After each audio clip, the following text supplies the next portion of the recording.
All right.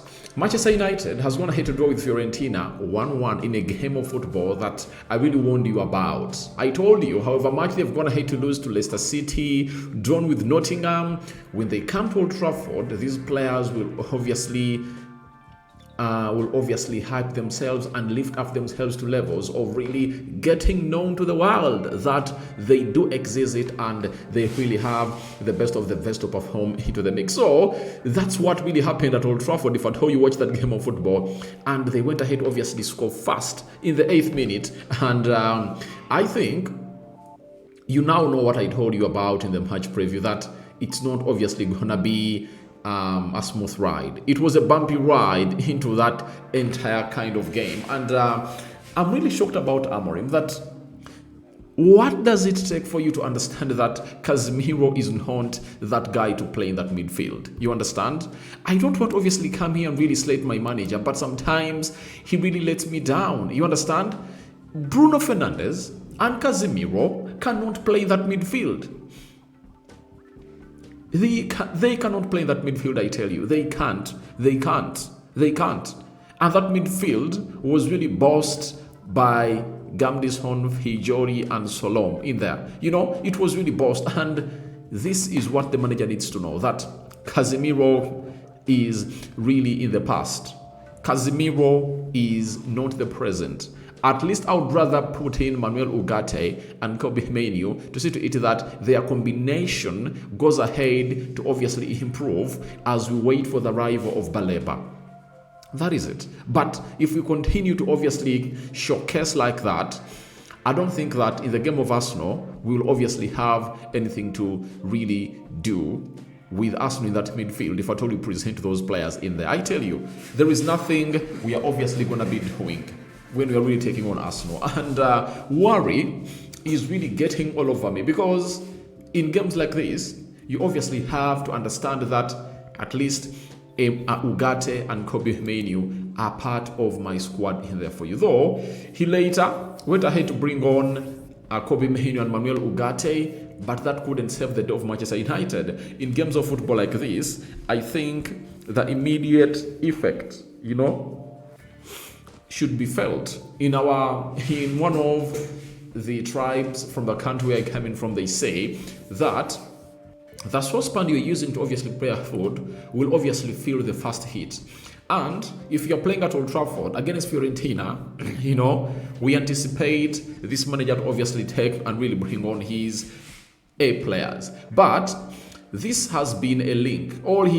On the other side, maybe he has been sending a hint to us that Luke Shaw, Matthias De Ligt, Kobe Menu, and Manuel Ugarte are the players that I think will start the game of Arsenal. That's why he never obviously brought them on. But for me, I was like, bring them on, let them play like 45 minutes, 50, take them off as you prepare them to obviously get into the mix as we tussle into the club of Arsenal come next weekend. You understand? So, I think Amorim getting a draw with Fiorentina, not bad, because for me I really expected if United is to win, it was supposed to be a narrow win of like 2-1. But United going ahead to obviously put in a shift to see to it that they really put in a very huge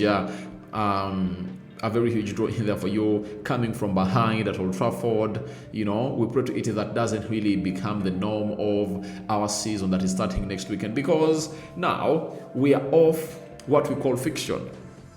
When the season starts, that's what we call reality. You understand? That's what we call reality. So, Man United, when you look at how the manager brought in his team, he was like, Mason Mount has to start leading the line, Bryan Mbeumo and Matheus Cunha. And this is where I really least understand the tactics of the manager, because Cunha can play better as a centre forward than Mason Mount. And why is he trying to figure out to play Mason Mount as a false number 9? You understand? So I think the manager should stick to his tactics, If you've gone ahead to say Rasmus Højlund is not part of my plan as we play against Arsenal, all right, thank you very much. It's not part of your plan, right? But you are having a Matheus Cunha who can obviously do the needful. You understand? And what needful can he do? He can lead the line too. And I think amongst all those players, minus Chido Obi Martin, minus minus Chido Obi Martin, then minus this player called Rasmus Højlund. The best player to lead the line there, he is Cunha. You understand?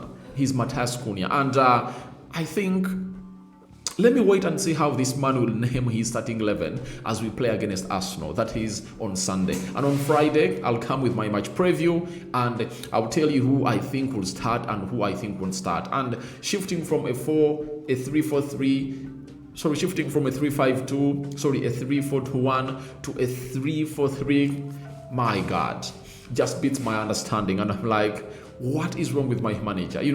I want this manager a lot. I love him. I love Erik ten Hag because all Erik ten Hag and Amorim have a lot of things in common. They groom youngsters. They play beautiful football. They've been looked after to replace managers like Pep Guardiola in there for you, Jurgen Klopp and so on and so forth. But what has gone ahead to fail them at a certain point is them not to be really dynamic. He's rigid. I understand that he's rigid, but I haven't gone ahead to see a successful manager at a big club when he's really rigid. A big manager comes in through with a dynamic sense of mind, and that will help that manager really try to do the needful in all assets of life. You understand? So I'm not really impressed with what this guy is really doing, and I think the earlier the better, because when it comes to my understanding, I believe that Matthias de Ligt, Luke Shaw, Mazarawi, Cunha, Bruno Fernandes, Hamadi Diallo, those 6 players are really, and Patrick Dog, those 7 players are really a must-have into his team. That is it. Those 7 players are a must-have in his team. Now, that double pivot is not yet sorted for me.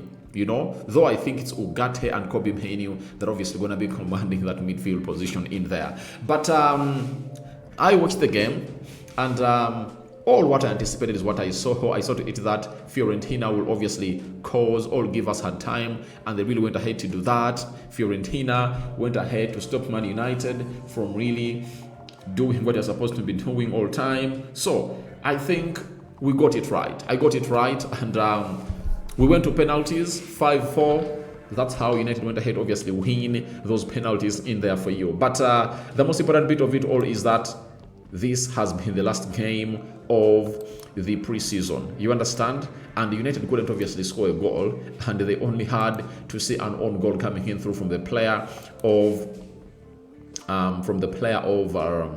Fiorentina. You understand? So that is really very shocking for the club of Man United, that if you're playing Fiorentina and you cannot create goals in there for you, I think it really goes ahead to really cause a little bit of worry for everyone who knows what this game is all about and what really makes this game really special, because what makes this game special are the goals in there. Let's go into the stats. 14 shots by Man United, 10 shots by Fiorentina, 5 shots on target by Man United, 1 shot on target by Fiorentina, and 1 shot crossed the line. And for the 5 we had, none went ahead to cross the line. 61% ball possession by Man United, huge difference in there for you. 39% ball possession by Fiorentina. 509 passes completed by Man United, 327 passes completed by Fiorentina. 88% passing accuracy by Man United, 82% passing accuracy by Fiorentina. 8 fouls by Man United, 9 fouls by Fiorentina. 0 yellow cards to Man United, 1 yellow card to the side of Fiorentina. No red cards were issued to either sides. 0 offsides for Man United, 6 offsides for Fiorentina. 6 corners for the side of Manchester United and 1 corner for the side of Fiorentina. So we'll wait here and see how things really pan out. But preseason is done. We are now headed into the most important segment of the season.